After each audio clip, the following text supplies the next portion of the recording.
Et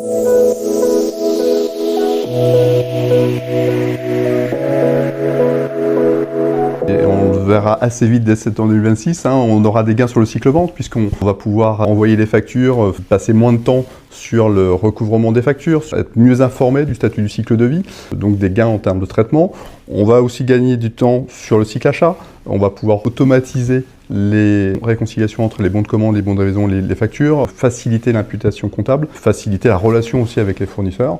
Et puis, en cible, vers 2028, une déclaration de TVA pré-remplie qui devrait apporter quelques gains.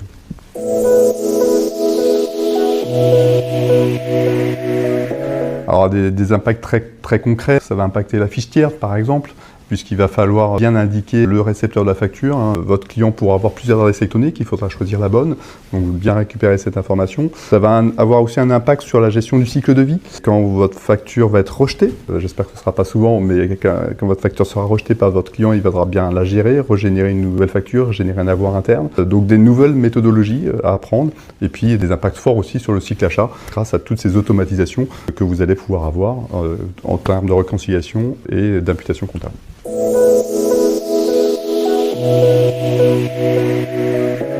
À quoi on peut s'attendre? On peut s'attendre, par exemple, à la dématérialisation des bons de commande, des bons de livraison, le Order X, le Delivery X. Donc on a commencé à dématérialiser les factures, on ne va pas s'arrêter là et poursuivre sur des documents cruciaux de l'entreprise.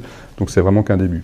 Ça, c'est sur l'aspect fonctionnel, mais sur l'aspect aussi international, on va avoir plein d'évolutions puisqu'on a la directive VIDA qui va nous imposer à partir de 2030 l'échange de factures à l'intérieur de l'Union européenne. Donc il y a un mouvement général au niveau Europe et au niveau monde vers cette dématérialisation.